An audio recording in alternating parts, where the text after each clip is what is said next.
So today we are studying about the sensory evaluation of food quality, its introduction, the panel screening method, and the selection of panel members. So for so this they all these components are all these topics are included in lecture number 10. Evaluation of the food quality is one of the basic criteria for uh, for for making or for making the decision of purchasing any product. So it is an ultimate criteria of the desirability of any food product. Food quality can be evaluated by sensory and objective methods. First of all, you have already studied a lot about the sensory evaluation, but in this specific chapter, we will discuss that what are the practical ways in which you can judge the quality of your food product on the basis of sensory evaluation. What are the basic characteristics which you follow before making a purchase decision or before carrying out the processing of your food product. So as it is already mentioned over here, that sensory quality is basically the combination of different senses of perception coming into play in choosing and eating a food. The first one is appearance of the food, then its flavor and the mouth feel. These three basic aspects decide that either you are going to accept that food or you are going to reject that food. In our last lecture, in the case of appearance, I have given a lot of information about the importance of moisture content related to the acceptance of the product on the basis of its moisture content, and that moisture content also can be judged by the appearance of the meat. So appearance, it plays a very vital role in selection of the quality and selection of the food product on the basis of its quality. As the examples are mentioned over here, that surface characteristics of the food product contribute to the appearance. Scrambled eggs with a very dry surface is not acceptable. Similarly, fudge. Fudge means, इसको मैं आसान example में आपको कहता हूँ कि आप bakery में चले गए हैं और वहां पे इंस्टेड ऑफ फज हम इसकी एग्जांपल ले सकते हैं पेस्ट्रीज की, हम बिस्किट्स की एग्जांपल ले सकते हैं, हम ये जो चॉकलेट केक्स हैं उनकी एग्जांपल ले सकते हैं। इसके अलावा जो है और डिफरेंट टाइप्स ऑफ ये जो प्रोडक्ट्स बेकरी प्रोडक्ट्स बने हुए होते हैं, लाइक पैटीज, आप हर एक की फर्स्ट ऑफ ऑल जो जजमेंट करते हैं वो उसकी अपेयरेंस पे करते हैं। अगर उसकी अपेयरेंस मींस वो जो स्पेसिफिक अपेयरेंस आपके माइंड में सेट हुई होती है, अगर वो आपको आपका माइंड और आपकी आई साइट उस अपेयरेंस के मुताबिक आपके प्रोडक्ट को इवेल्युएट करती है, तो तब जाके आप कहते हैं कि according to my sensory aspect this product is having a good quality, so they you pay the money for it. So तो मैंने आपको इसके अंदर मिसाल दे दी। फॉर एग्जांपल, आप केक लेने गए हैं, तो केक के अंदर चॉकलेट केक आपके सामने पड़ा हुआ है, तो फर्स्ट ऑफ ऑल आपको उसका डार्क ब्राउन कलर चेक करेंगे, आपके जहन में वो होगा। फिर उसके ऊपर आप ये देखेंगे कि ये एक शाइनी अपीयरेंस दे रहा है कि नहीं दे रहा। Secondly, you go for checking the bread quality, आप उस सॉफ्टनेस ऑफ द केक को चेक करते हैं।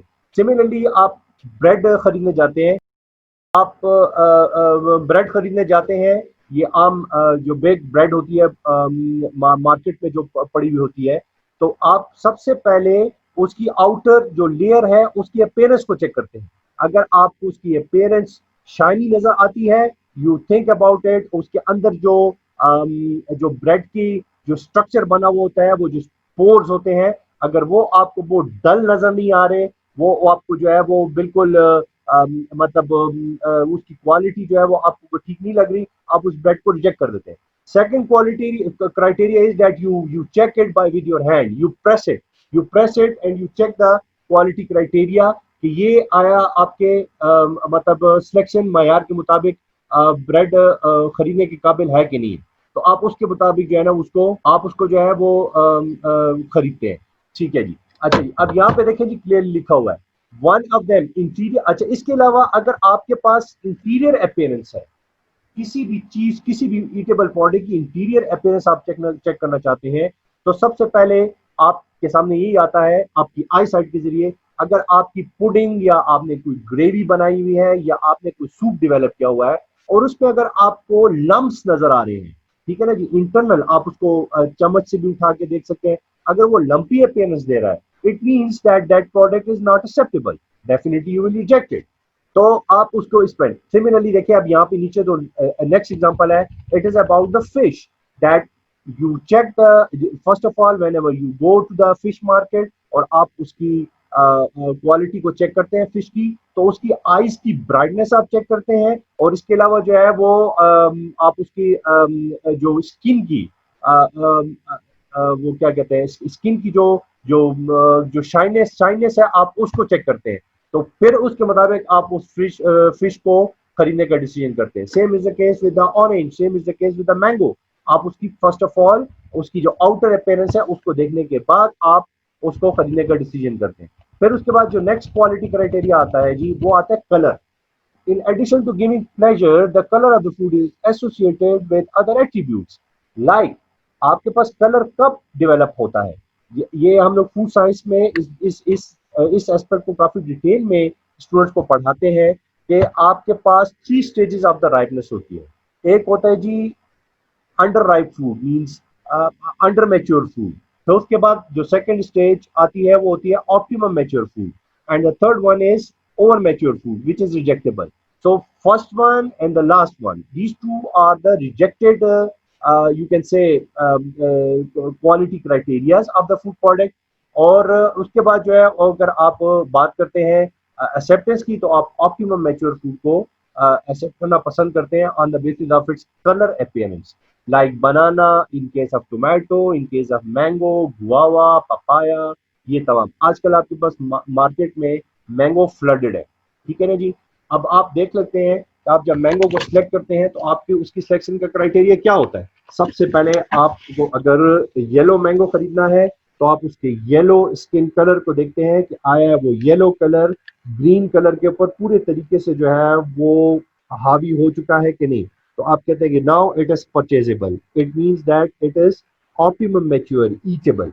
इसी तरह अगर आप खरीदने जाते हैं ये बनाना, तो बनाना जो है वो उसके ऊपर अगर आपके अब दो तरह के करेक्टरिस्टिक्स हैं, दो तरह के एस्पेक्ट्स हैं जिसकी बुनियाद पे आप बनाना को एक्सेप्ट करते हैं। वो ये होते हैं कि आप बनाना की आउटर स्किन को चेक करते हैं। आउटर स्किन में आप ये देखते हैं कि उसके ऊपर बनाना के ऊपर जो है वो अगर ब्लैक पैचेस डार्क ज्यादा हुए हों तो आप कहते हैं कि ये ओवर राइप हो चुका है, तो आप उसको रिजेक्ट कर देते हैं। It means that colour play a very important role in purchasing of any food product. Same is the case with the purchasing of a juice or beverages. You judge the juices from their outer appearance, the color. For example, अगर आप mango का juice खरीदने जाते हैं तो आप mango के specific, आजकल जो मैंगो का कलर आपके जहन में है, आप यही कहते हैं कि यही कलर मेरे पास मैंगो के जूस में भी हो, तो तब जाके आप कहते हैं कि यार this is the same colour which I am looking for in case of the mango juice. आप देख सकते हैं नेस्ले वाले जो है वो आपको हमेशा अपनी एडवर्टीजमेंट में मैंगो के जो जो जो वेराइटी है उसका नाम लेके आपको बताते हैं। जैसे सिंदड़ी का जो है वो नाम लेते हैं, तो सिंदड़ी का मतलब यही हुआ कि सिंदड़ी जो मैंगो की जो एक किस्म है वो उसका टेस्ट भी होगा उस जूस में, उसका कलर भी होगा। अगर वो कलर वो नहीं है जो आप सिनरी में है तो आप उसके एस्पेक्ट में भी उसको रिजेक्ट करेंगे। So these are all the quality criteria for the selection of and for the selection and rejection को जो है ना वो जो एंटिसिपेट करते हैं ऑफ अ कंज्यूमर, और उसके एस्पेक्ट से आप कलर बड़ा इंपॉर्टेंट रोल प्ले करता है। Flavor of the food basically has 3 components: its odor, taste, and composite sensation, means known as the mouth feel. अब ऑर्डर बेसिकली क्या चीज थी, अभी तक ऑर्डर के बारे में आपको हमने बताया था। आप फॉर इसकी मिसाल भी मैं आपको मैंगो के एस्पेक्ट से देता हूँ। आपके कमरे में अगर मैंगो कहीं पे भी एक कैरेट पड़ा हुआ है उसका, और वो बंद है, ठीक है, तो आप अगर कमरे में एंटर होंगे आपको पता चल जाता है। आपको किस तरह पता चलता है? उसकी स्मेल से, उसके ऑर्डर से। बेसिक वो ऑर्डर क्या चीज है?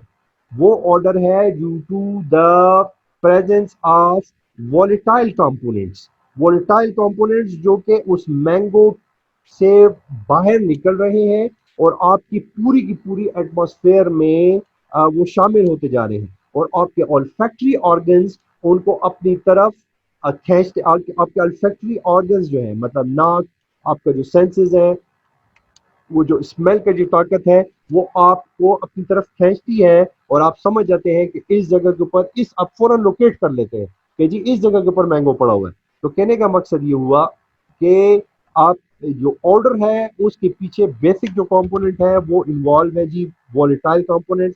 अब इसको स्टडी करने के लिए जी HPLC, sorry GC mass spectroscopy जो है वो बहुत कॉमनली यूज की जाती है, जिसके थ्रू आप अपने कंपोनेंट्स के अंदर जो वोलेटाइल कंपोनेंट्स हैं उसको, और उसके जो एरोमेटिक कंपोनेंट्स हैं उनको डिटेल में स्टडी कर लेते हैं।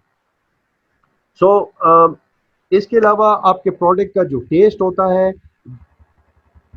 अब ये देखें इस लेक्चर, इस टॉपिक को स्टार्ट में ही उन्होंने आपको कह दिया है कि we value food for its taste, means the value of the food it's,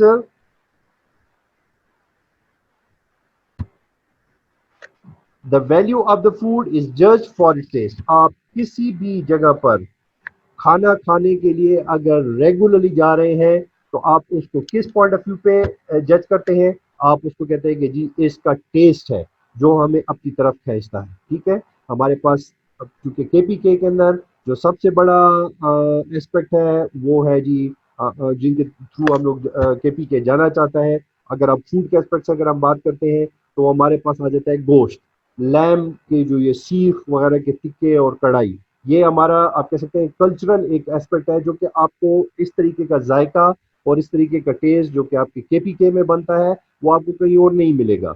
और इसी तरह हमारा पिशावर का अगर कहा जाता है तो पिशावर का कहवा जो है, चाय तो ब्लैक टी तो हर कोई बनाता है, लेकिन अगर आप कहवे की बात करें तो उसका टेस्ट आपको पिशावर में जो मिलता है वो आपको और कोई पाकिस्तान की और सिटीज में नहीं मिलता। अब ये बेसिकली एक आप कह सकते हैं टेस्ट को बनाना और उसको डेवलप करने के एस्पेक्ट से जो है ना वो अगर आप बात करते हैं तो ये डिपेंड करता है हम आपकी टेस्ट सेंसेशन के ऊपर।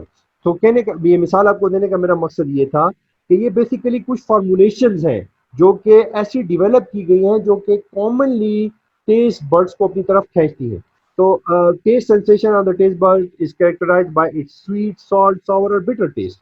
अब ये चार टेस्ट है जो कि कॉमनली हम लोग जो है ना वो अपनी डेली लाइफ के अंदर हम एसेस करते हैं किसी भी प्रोडक्ट को। मीन्स अगर आपको अगर बिटर गॉड करेला रख दिया जाता है आपके सामने तो वो बेटर है, बेटर इन कंपोनेंट है। अब उसकी बिटरनेस को कम करने के लिए जब उसको पकाया जाता है तो उसमें आपने नोट किया होगा कि एक तो उसमें साल्ट ऐड किया जाता है, दूसरा अगर बिटरनेस ज्यादा हो तो साल्ट की जो लेवल को यूनिफॉर्म करने के लिए उसके अंदर शुगर को ऐड किया जाता है, ताकि वो एक आप कह सकते हैं बिटरनेस, सॉल्टनेस और स्वीटनेस आपस में मिलकर उस बिटरनेस का जो कंपोनेंट है उसको बैलेंस कर देता है और वो इजीली जो है ना वो खाने के काबिल हो जाता है।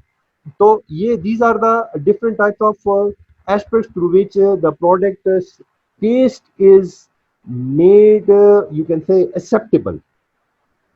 अच्छा जी, substance which elicit the sweet sensation are primarily organic compound like alcohol, certain amino acids and aldehydes। अब ये different types of components हैं जो कि आपके प्रोडक्ट के अंदर स्वीटनेस की रिस्पॉन्सिबल हैं।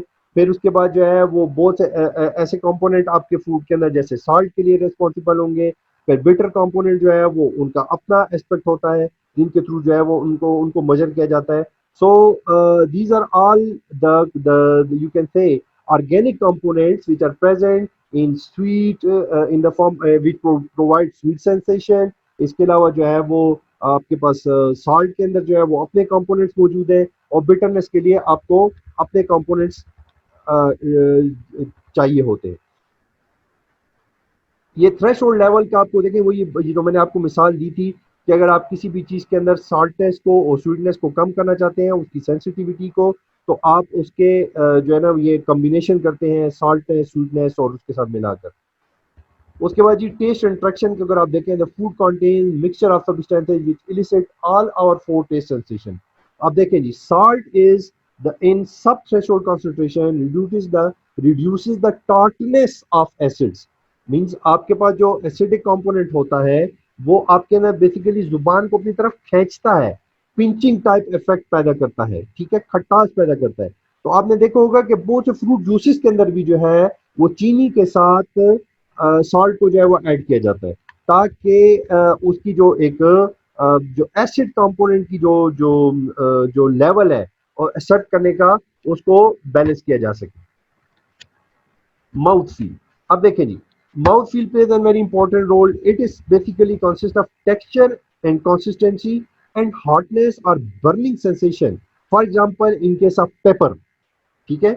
अब माउथ फील है, अब आप देखते हैं जी, आप बेसिकली मिर्च अगर खाते हैं तो मिर्च को खाने का क्या क्या वो है आपका, आपके जहन में क्या होता है कि मिर्च आपको कोई खास जायका देगी?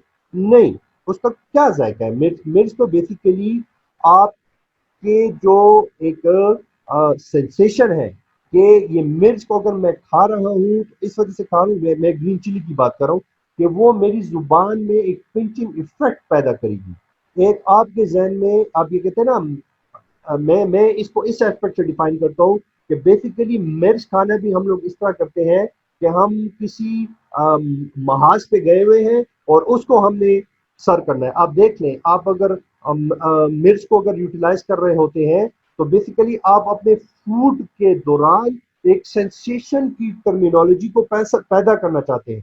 आप चाहते हैं कि यार अगर दाल पकी हुई है तो उसके साथ अगर मैं मिर्च खाता हूँ तो वो दाल का तो अपना एक जायका है बेसिकली, उसके जायके को आप कह सकते हैं ना, उसके अंदर एक जुस्तजू पैदा करने के लिए, उसके अंदर उसके जायके के अंदर एक अपनी इंटरेस्ट पैदा करने के लिए कॉमनली आप लोग क्या यूटिलाइज करते हैं, आप उसके अंदर जो है ना वो मिर्च को ऐड करते हैं या सब्ज मिर्च को उसके साथ खाते हैं। इस वजह से बहुत से लोग जो होते हैं ना उससे हैबिचुअल हो जाते हैं। तो बेसिकली आपके पास जो पेपर है वो टेस्ट के पॉइंट ऑफ व्यू से आप नहीं खाते, वो माउथ फील के एस्पेक्ट से आप उसको यूटिलाइज करते हैं।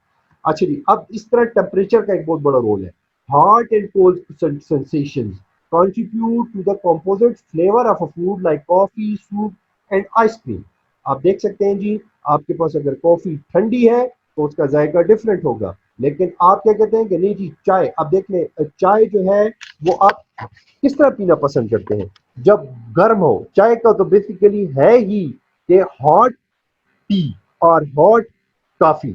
इसी तरह अगर हम आइसक्रीम की बात करते हैं तो आइसक्रीम का हम लोग क्या कहते हैं? आइसक्रीम के अंदर क्या फ्रोजन का एक कॉन्सेप्ट हमारे जहन में आता है कि जी ये फ्रोजन एक्सेप्टेबल है हमारे जहन में। लेकिन तो ये तमाम के तमाम एस्पेक्ट जो है वो रिलेटेड है टेम्परेचर के साथ, और ये टेम्परेचर आपके प्रोडक्ट की सेंसेशन को इंक्रीज और डिक्रीज करता है और आपके जो लेवल ऑफ एक्सेप्टेबिलिटी है उसमें बहुत बड़ा रोल प्ले करता है। अच्छा जी, अब texture in case of ice cream, ये इसकी एग्जांपल मैं अपने प्रीवियस लेक्चर्स में आपकी क्लास में भी डिफाइन कर चुका हूँ, और वो मैंने मिसाल दी थी आपको उसकी ये कोन आइसक्रीम की। आप जब कोन लेते हैं, कोन तो बेसिकली आप कोन जो अगर खा रहे हैं तो कोन आइसक्रीम आपने क्रंचीनेस के लिए आप उसकी नहीं ले रहे, आप बेसिकली कोन आइसक्रीम को इसलिए ले रहे हैं कि ये फ्रोजन आइसक्रीम है, और वो जब मेरी टंग के ऊपर लगेगी और उसको मैं लिक करूंगा तो ये मेरी टंग के ऊपर जाकर स्प्रेड होगी और इसके क्रिस्टल्स मेरी जुबान को ठंडा करेंगे, और उसके बाद ये पिघल कर जो स्पेसिफिक आइसक्रीम का फ्लेवर है वो मुझे प्रोवाइड करेंगे। अब ये टेक्सचर आपके जहन में होता है जब आप कोन आइसक्रीम को खरीदने के लिए जाते हैं, ठीक है जी।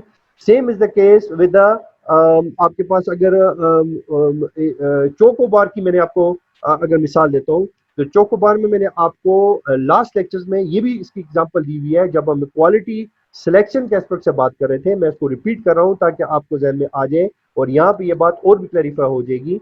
आप चोको बार जब खरीद रहे हैं तो चोको बार के क्वालिटी का क्राइटेरिया क्या है, उसका टेक्सचर आपके जहन में क्या होगा कि चॉकलेट की कवरिंग आउटसाइड, विद माइल्ड, वो कहते हैं ना थोड़ा सा क्रंची सा वाइट चॉकलेट, और अंदर पिघली हुई मीन्स फ्लफी टाइप वेनिला का आइसक्रीम मौजूद होना चाहिए। तो जब आप चोकोबार को लेते हैं तो बेसिकली आप चोकोबार को अपनी जुबान के साथ लिक नहीं करते। चोकोबार को खाने का तरीका यही है कि आपके जहन में वो जो सेंसेशन है जो उसके थ्रू आपको रिलैक्समेंट प्रोवाइड करती है, रिलैक्सेशन प्रोवाइड करती है। जब आप चोकोबार खा रहे हैं तो आप उसके क्वालिटी के एस्पेक्ट से आप उसको बाइट करके देखते हैं। जब आप बाइट करते हैं तो वो जो क्रंचीनेस ऑफ द चॉकलेट होती है, जो क्रंच की आवाज आती है उसके टूटने की, ये आपको बताती है कि मैं चोकोबार को खा रहा हूँ। और जब वो क्रंचीनेस, वो चॉकलेट आपके मुंह में आएगी और उसके बाद वो पिघलेगी और फौरन उसके बाद आपके मुंह में वेनिला का एक फ्लेवर डेवलप हो जाए, तो इस एस्पेक्ट से जो है ना वो आप कह सकते हैं कि यू आर यूटिलाइजिंग चोकोबार। अब इसके अंदर और बहुत से एस्पेक्ट्स एग्जांपल्स आपके सामने लिखी हुई है जो कि आपने सामने देख सकते हैं। द ये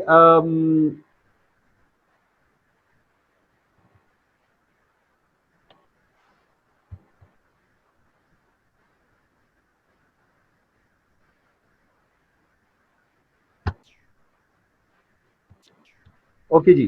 tenderness in pastry is assessed by the ease with which its crust breaks. वही बात आ गई पेस्ट्री के एस्पेक्ट, आपको मैंने पेनस के एस्पेक्ट से आपको बात की थी। अब ये देख लीजिए आपके पास उसकी टेंडरनेस अगर आप चेक करना चाहते हैं तो उसका क्राइटेरिया लिखा हुआ है। Tenderness in fruits and vegetable depends on how easy the cell separate in meat, ease of separation of the lean meat without fat tissues determines the tenderness। means the tenderness depend कर रही है of the fruits and vegetables के उसके sales कितने easily break down हो रहे हैं, और इन केस ऑफ मीट उसकी जो लीन फैट, लीन टिश्यूज है, जो नरम टिश्यूज है, वो आप कितने इजीली अगर आप पका रहे हैं, और उसके बाद अगर आप मीट की क्वालिटी को चेक करना चाहते हैं तो बेसिकली आप उसको किस तरह चेक करते हैं, वो उसके लीननेस के थ्रू चेक कर सकते हैं। अच्छा जी, अब ये एस्पेक्ट आप जहन में डाल लें जी। ये जो एस्ट्रिंजेंसी है आपके प्रोडक्ट की, it is a dry, perky sensation due to the perception of the protein in the saliva and the mucous membrane lining of the mouth, which deprives them of their lubricating character. Astringent substance may also constrict the duct leading from the salivary gland to the mouth. Unripe fruits like cashew fruit, wood apple, blueberry, gooseberry are astringent. अच्छा, ये aspect तो खैर हम लोग बाद में थोड़ा सा आपको बताता हूँ एस्ट्रिजेंसी का क्या था। लेकिन अगर आपने ये बात जहन में डाली हो कि आप को कहा जाता है कि आप अगर हेल्थ के एस्पेक्ट से ज़्यादा कॉन्शियस हैं तो you should take regularly in your food or you in your diet few nuts or berries, क्योंकि ये बेसिकली आजकल खासकर कोविड-19 के एस्पेक्ट से बेरीज एंड नट्स जो है ना वो आपकी डाइट का एक इम्पॉर्टेंट हिस्सा होना चाहिए। वजह यह है कि they are basically responsible for providing some healthy components which majority of the students are aware about it. और इनका यही जो फॉर एग्जांपल मैं आपको कह सकता हूँ, इनमें एक ही मिसाल लेता हूँ, फिनोलिक कंपाउंड एक कॉमन एग्जांपल आपको दे रहा हूँ। अभी इसकी डिटेल में तो काफ़ी और बहुत से कंपाउंड्स इसमें शामिल हैं जो कि हम वन बाय वन देख सकते हैं, लेकिन ये स्ट्रिंजेंट कंपोनेंट जो है, मैं एक फेनोलिक कंपाउंड का नाम आपके सामने रख लेता हूँ। तो अगर आप जो भी बेरी खा रहे हैं तो आप अगर उसको यूटिलाइज करें तो वो स्टार्ट में आपको स्ट्रिंजेंट फ्लेवर अपना देगी और वो आपकी पर्कीनेस डेवलप करेगी। So it is again another aspect of judging the quality of your food which you are eating. Consistency, same is the case with the ice cream. अगर आपने देखा होगा ice cream may be too hard or too soft, which can be found out by the mouth feel, like gravies, soups and syrups range in consistency from thick to thin. So आप अगर soup पीते हैं तो अगर आप chief के पास गए हैं उसका सूप का जायका आपको डिफरेंट महसूस होगा। उसके बदले अगर आप किसी चाइनीज रेस्टोरेंट में चले जाएं तो क्योंकि हर एक बंदे की अपनी एक रेसिपी है जिसके मुताबिक वो अपने प्रोडक्ट को डेवलप कर रहा है। Same is the case with the ice cream. Ice cream अगर आप वाल्स वाली यूटिलाइज कर रहे हैं और उसके मुकाबले में ओमोर को यूटिलाइज करें, खा रहे हैं आप, तो आप देखेंगे कि उन दोनों की चोको बार अगर आप लें तो उसमें भी आपको डिफरेंस महसूस होगा। So the consistency of the ingredients which are added during the product preparation also plays very important role in judging the quality of your eatable products. And the last one are the physiological factors. In addition to color or the taste and mouthfeel, certain physiological factors contribute to the acceptability of the food. Food is accepted where there is a pleasant association. Means there are different types of, मैंने आपको बताया, आपके यहाँ पे KPK के अंदर खुराक different type की होगी। मतलब अगर आप इंटरनल केपीके में चले जाएं तो आपके बनू का जो है वो डिफरेंट एक फूड डेवलप होगा जो कि वो वहाँ पे बहुत शौक से खाया जाएगा। आप पेशावर आ जाएं तो यहाँ का अपना एक ट्रेडिशनल फूड होगा। इसके अलावा अगर आप केपीके की और सिटीज में चले जाएं तो वो आपको अपने जो स्पेसिफिक फूड है उसके थ्रू आपको वो सर्व करेंगे। So the physiological factors also play very important role. Thank you very much.